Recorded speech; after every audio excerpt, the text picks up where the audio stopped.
Mastinari. Si yo te digo el nombre de Tibac Sosa, de Torre de los Stradone y de Vincenzo Misado, la referencia segura es Pablo Edmar. Pablo Blas, ¿cómo estás? Hola, muy bien, muchas gracias por estar acá. Muchas gracias, Felipe. Gracias por el tiempo. Y bueno, vamos a hacer una breve charla que seguramente nuestros amigos van a disfrutar, al igual que nosotros. Y bueno, la primera pregunta obligada es, ¿cómo definiría a Pablo Blas? Pablo Blas. Bueno, mira, yo siento que es una persona apasionada por el mastín, que en base a que me gusta la raza, la disfruto, pues he logrado muchas cosas, ¿no? Y tal vez por eso la gente conoce a Pablo Blas, pero simplemente es la pasión hacia el mastín. Bien. Pablo, todos tenemos de alguna manera un inicio. ¿Cuál es el momento de Pablo Blas cuando el mastín napolitano logra seducir a Pablo Blas? Bueno, mira, hace, 15 años se realizó la primera especializada en México del mastín napolitano. En ese momento el doctor Becerril lo conocí y me invitó a dicho evento. En ese evento yo conozco a Hércules de la Gota Azzurra, conozco a León de los Stradone, ejemplares que a mí me impactaron demasiado, puesto que para mí era algo increíble, me gustaron mucho. Entonces en ese momento es cuando Pablo Blas queda flechado por la raza. Y desde ahí, puro mastín. Bien. Oye, Pablo, ¿con qué líneas de sangre has trabajado? Mira, he trabajado con la Colimpetra, del Gueno en su momento y con Stradone. Con Stradone. Stradone. Perfecto. ¿Los resultados de esto? Pues ha sido mucho trabajo porque en cuestión de líneas de sangre, problemas genéticos, no es nada fácil. Sin embargo, he tenido también muchas satisfacciones, ejemplares que me han llenado, que me han dado pues muchas alegrías y al día de hoy, bueno, yo me incliné por ese tipo de líneas donde son más pesados, de mayor volumen y sacrificando a veces ciertas cosas. Bien, tocaste el tema de un poquito de la crianza. ¿Cuál sería para ti los elementos básicos que debe de tener un criador? Alguien que quiere ser criador mastín napolitano, ¿cuáles serían los requisitos para ti que debe de tener? Bueno, mira, de hecho, pienso yo, al menos me voy a poner como ejemplo, que quieras el mastín, que lo disfrutes. En base a que quieras la raza, que disfrutes el ejemplar, las cosas se van a dar solas. ¿Por qué? Porque si tú quieres la raza, lo que vas a procurar es mejorar lo que tienes. Entonces vas a ser muy cuidadoso en seleccionar al macho y a la hembra. Entonces, ¿qué pasa? Yo personalmente busco una armonía. Es bonito el hueso, es bonita la arruga, la masividad, es muy padre. Si tú logras conjugar eso con el movimiento y la salud, ¿qué más quieres, no? Sí. Sin embargo, tú sabes que la realidad no es así. No hay mastín perfecto. Entonces pienso yo que si alguien quiere meterse a la raza es querer la raza. Sí. Querer la raza, pensar en el bienestar y con eso va a hacer buenas cosas. Todos sabemos, y seguramente ustedes van a estar de acuerdo conmigo, Pablo goza de bastante reputación en el tema de las redes sociales, en Facebook. Y bueno, ¿qué le puedes decir tú a la gente, alguien que está viendo ahora esta entrevista, esta charla, y quiere comprar por primera vez un mastín napolitano? ¿Cuáles serían las sugerencias que tú le podrías dar? ¿En qué es lo que se tendría que fijar? ¿Qué elementos? Bueno, mira, pues ahí hay varios factores. De entrada, pues depende para qué lo quiere, ¿no? Si él está buscando una mascota, está buscando un ejemplar para reproducción, un ejemplar para exposición, son distintos factores. Sin embargo, lo básico sería conocer a los padres, tratar de conocer abuelos si es posible, mínimo abuelos, padres, que tú puedas apreciar qué problemas ha tenido, cómo está el ejemplar, o sea, es fundamental que se informen sobre los ancestros, fundamental. Tener Información, eso es básico. Entonces ya dependiendo lo que ellos estén buscando, bueno, pues a acercarse a criadores que tengan pues un reconocimiento de alguna manera Hoy en día en las redes sociales tú sabes que es muy fácil investigar o saber con quién comprar. Entonces hay mucha gente honesta, mucha gente seria en el mastín con el cual se pueden acercar. Y al referirme a personas honestas me refiero a personas que están interesadas en la salud y en el trabajo en pro de la raza. Eso es lo importante, acercarte a un buen criado. Sí, ¿tú crees que es suficiente con que esta gente llegue a comprar un cachorro? Vamos a poner ejemplo de tus perros, por ejemplo, no sé, en su momento Tiba que tenías, y que nada más, ¿crees que sea garantía que el cachorro que compren vaya a ser un ejemplar con ciertas características nada más por ser hijo de Tiba? ¿Es así de sencillo? No, no es así de sencillo, puesto que no nada más es Tiba, también influye el lado materno. Entonces hay que ver, volvemos a lo mismo, Tiba Sosa. Tocamos el punto de Carlos, un gran amigo mío. Carlos, tuve yo la suerte de llegar con él. Es un gran creador, una persona honesta que me enseñó mucho. Entonces, ¿qué pasa? Volvemos a lo mismo, que si tú tienes esa confianza con esa persona y sabes que es una persona que trabaja por la raza, sin ningún problema adquieres el ejemplar. O sea, así es como llega T-Back Sosa conmigo. Y con la garantía desde chiquito, desde mes y medio, yo me lo llevo. Sí, yo básicamente me referí yo al tema de cuando la gente busca hacer un trabajo de crianza como cuando fuera de moda. Entonces, ¿tú consideras que esto es sano o cómo defines tú tus cruzas? ¿Cuáles son los elementos que tú sigues para elegir, aunque tengas una hembra en disposición de reproducción, y probablemente no tienes tus perros, crees que no consideras que no son lo que la perra necesita? ¿Cómo se juega esta parte? Bueno, en mi caso personal, yo me gusta mucho estudiar los pedigrees. Conociendo genéticamente, que es una parte complicada y difícil, porque si tú tienes la suerte de conocer abuelos y los padres, sí, ya es una ganancia. Sin embargo, cuando desconoces de esta, ¿en qué te debes de basar? En el fenotipo.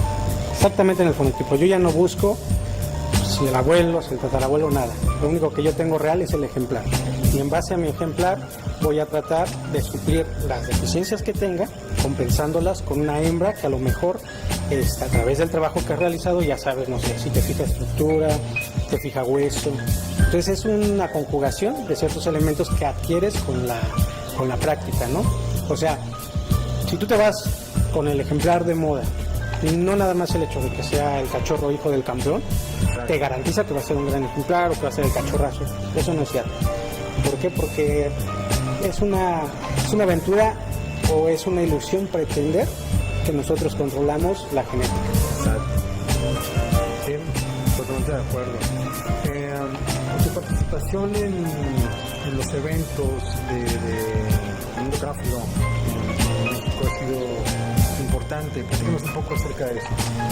Bueno, mira, a mí me gustan mucho las especializadas. O sea, yo realmente las exposiciones de federación no me llamaban la atención. No me llamaban la atención porque, bueno, yo consideraba que el mastín en México era muy difícil de ser apreciado, porque no había la calidad, la cantidad, ni el conocimiento de los jueces de todas las razas para poderlo juzgar.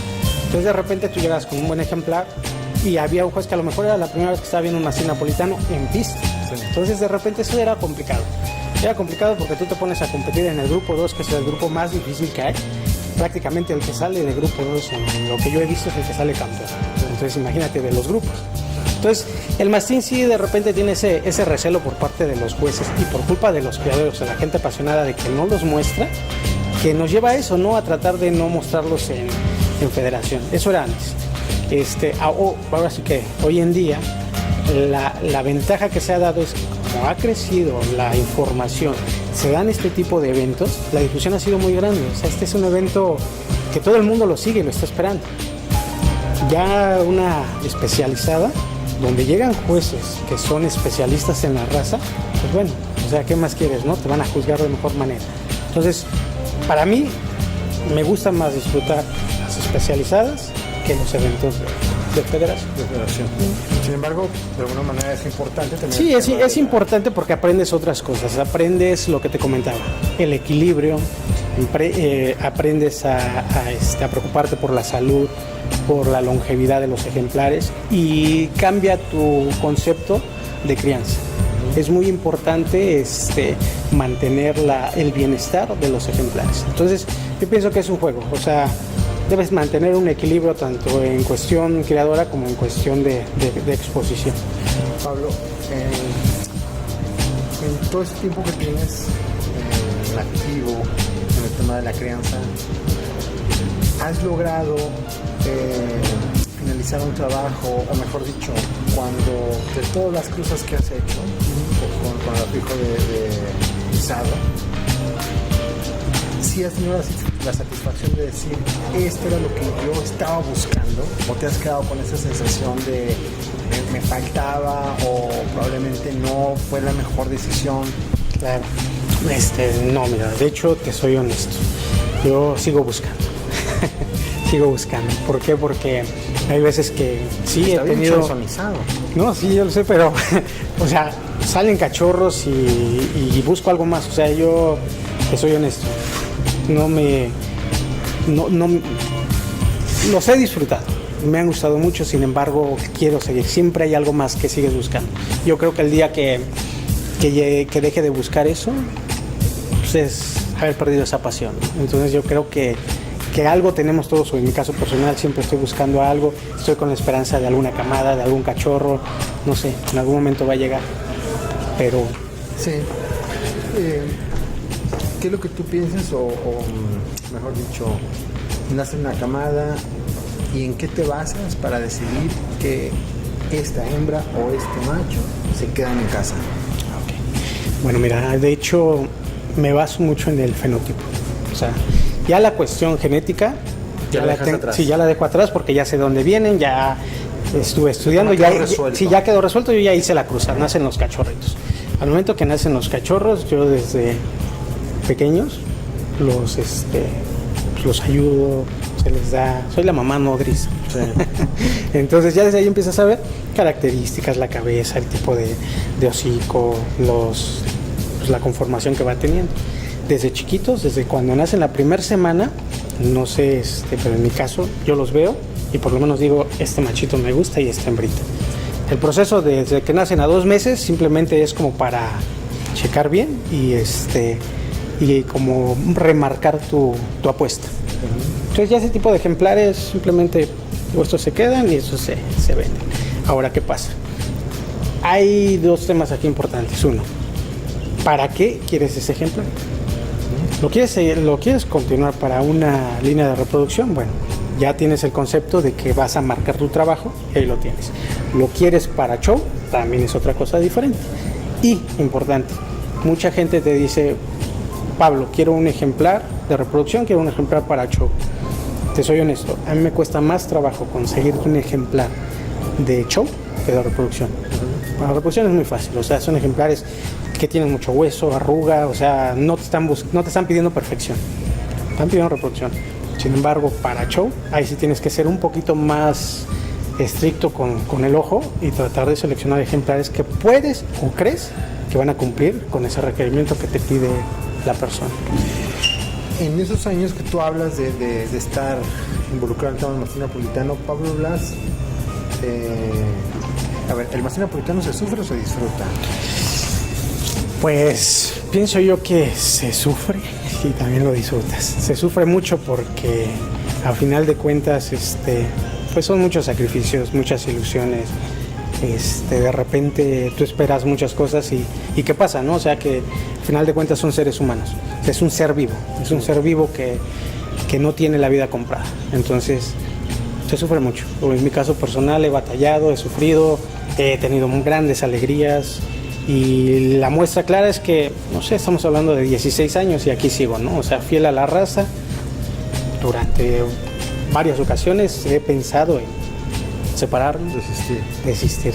Y me ha pasado porque son golpes de repente duros que te tocan. Sí, y dices, ¿sabes qué? Vivido, sabe cuál es el tema. Claro, pero mira, pasa y no puedes dejar el mastín. O sea, el mastín lo llevas adentro de ese hueso colorado y nunca se va a apartar de tu vida. Sí. Muy bien, Pablo. Bueno, hay mucho que podríamos platicar, hablar con Pablo. Y bueno, el tiempo no siempre está de nuestro lado. Pablo, nos tenemos que ir. ¿Algo que quieras agregar? No, pues muchas gracias por la invitación. Yo de verdad disfruto este tipo de momentos, de eventos.